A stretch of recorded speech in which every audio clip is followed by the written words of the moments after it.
I'm Rita Gupta and I'm Managing Director of Rita Gupta Family Lawyers. Perfect. And okay, so we're talking about the new no-fault divorce law statement. Firstly, do you mind explaining to me what the current legislation is? Okay, well, actually, the divorce laws have come into force today, so it's now the old legislation. So what used to have to happen is that the single ground for divorce was that the marriage had irretrievably broken down. But in order to prove that, you had to rely on one of 5 facts, such as unreasonable behaviour, adultery, desertion, 2-year separation if you had the consent of the other party, and desertion. What the new law seeks to do, and that's as of today, so if you issued a petition before today, that can still proceed under the old law, but any new petitions will go through on the new laws. There is a single statement that the marriage is irretrievably broken down. You don't need to allocate any blame, you don't need to refer to any conduct or fault, and you don't actually need to cite any reasons as to why that marriage is broken down. So probably a much needed change, you might say. So I wonder if you could tell me how this will change how we sort of perceive and experience divorce. Well, it's something family lawyers have been campaigning for a number of years, and this is, as far as we are concerned, and it's very long overdue. I've been listening to the media reports today, and actually there seems to be some sort of misconception that this is undermining the sanctity of marriage. I can assure you that wasn't the reasons behind campaigning and wanting to put forward these changes. The reality of the matter is that going through a divorce process is a very painful experience for everybody involved, and particularly when there are children, that has to be the priority of the parties that are involved. I mean, you may no longer be in love, or you may no longer be husband and wife, but you'll be parents forever. So setting the tone from the outset where you allocate blame to somebody else and say perhaps, quite nasty things about them in order to get a divorce isn't a positive thing. It isn't a positive thing for the reason that it does set the tone so negatively and can cause resentment and bitterness. And as for family lawyer, I know that it doesn't impact the long-term financial settlement or generally the child arrangements.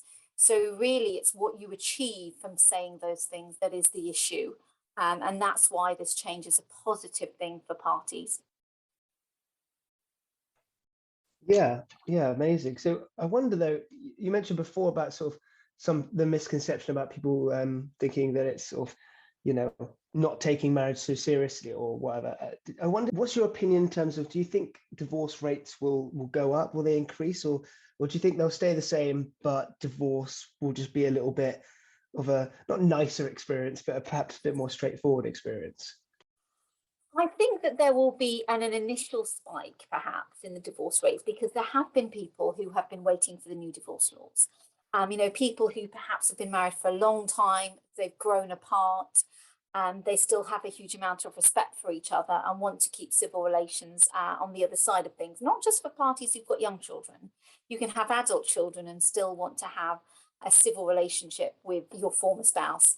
So I think there will be a short-lived spike, perhaps, but I wouldn't anticipate that there is going to be a mass exodus of people from their marriages.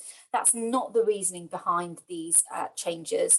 And very much it's not designed to undermine the sanctity of marriage, whereby parties think that they can just throw away their marriage. And the vast majority of people don't do that, Daniel. They think very carefully, because there are such wider ramifications of divorce.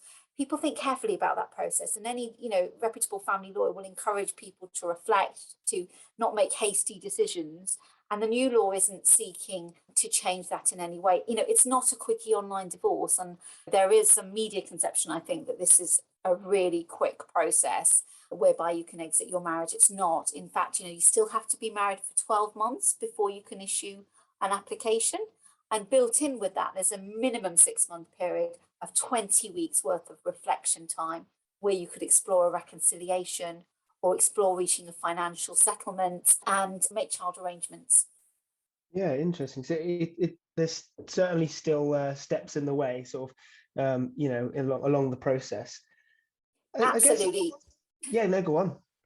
I was going to say one of the main downsides is that no-fault divorce isn't a cure for all the problems relating to a family separation. It doesn't get rid of that human emotion of pain and heartbreak and anger and frustration and all the emotions that come along with that.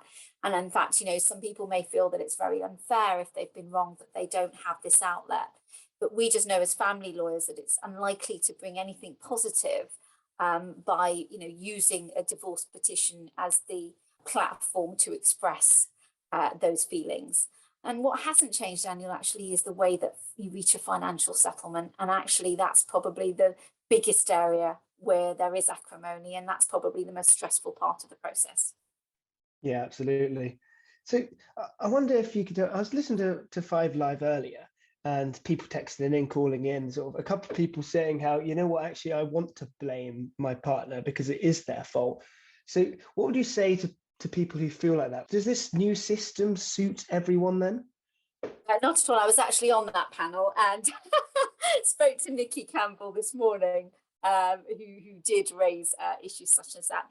There's always going to be people who want to blame their spouse and who are angry. The new process doesn't allow parties to use the divorce platform where they can actually state those reasons for the breakdown of the marriage. Those people, yes, may feel aggrieved, they may feel wronged. In that scenario, what I would say as a family lawyer is that we should be encouraging parties to seek counselling, to seek therapy, and to explore those feelings through support another way, and not using the divorce petition or divorce application as it's now known, because we're changing the terminology to bring everything up to date, as a means to air their grievances. But I do really understand why for some people, this is going to be a very bitter pill to swallow. And in fact, I recently wrote an article for the Law Society on that point.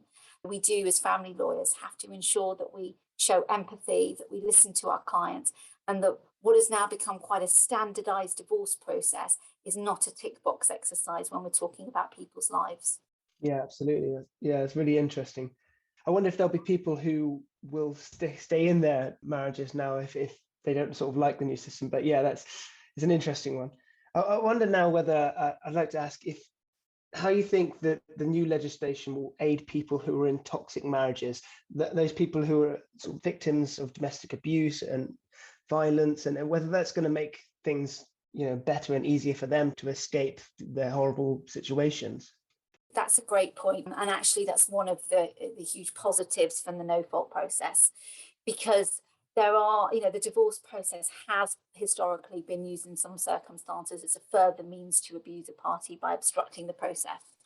For somebody who wants to exit a toxic marriage, what they're not doing is antagonizing or inflaming the situation further, and perhaps putting themselves at further risk by putting forward an unreasonable behaviour petition detailing that abuse. So I think it does mean that people who are in these toxic, loveless, unhealthy relationships do have an opportunity to exit in an easier way. And actually, you can't now defend, or it's known as dispute, the petition.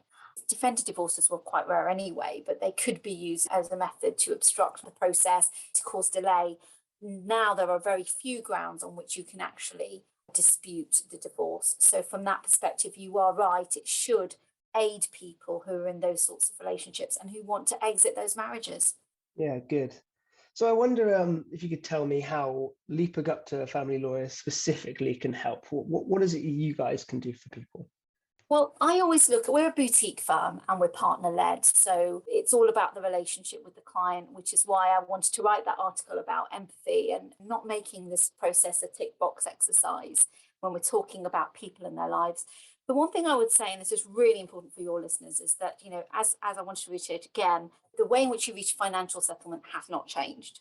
So it's really important to take early advice. I don't think anybody should be issuing an application without having taken some form of legal advice. Now, I fully understand that not everyone can fund the entire process through that, but what they can do is at least pay for initial consultation if possible, and understand the full ramifications of the divorce application. Because reaching a financial settlement is a complex process. The pronouncement of the final order can have ramifications, for example, on pensions. And it's important, therefore, that people have advice. So, for example, our firm, what we offer is a 1-hour consultation half an hour, which is free. And the idea is to give clients an overview and explore the issues. What assets are we talking about? How many children do they have? Where will the children be living? So I think the best way we can help is by information sharing. We write a lot of articles. I write a lot of articles talking around family separation. Nobody wants a lecture in law, but what people want to understand is, well, how is this going to impact my family? Can I keep my home? Will I have to go back to work? So I think, the best thing that we do is we information share, and we offer that 1 hour consultation for people. Fantastic. So where can our listeners go if they want to find some more information about these divorce law changes, about what they can do to sort of kick things off should they feel like it? Well, on the government website, there's lots of information. There's guidance notes on talking you through the new process. Parties can actually issue the application themselves, but as I said, I would encourage everyone to take some legal advice before they did that. You can actually make a joint application together. The Law Society website has some helpful information, as does the Resolution website. And I'd also direct parties to my website, which is LG Family Lawyers. There's an article section in there which does explore the wider issues relating to family separation. Fantastic. Well, that's everything I've got to ask you, Rita. Is there anything else you'd like to add on the end here? Yeah, I think I really would like to reiterate that these changes were not designed to undermine the sanctity of marriage, and that as a family lawyer, I do empathise with people who may find this process very difficult and very painful, and must again reiterate the need to encourage people to look at therapy and to look at counselling and support.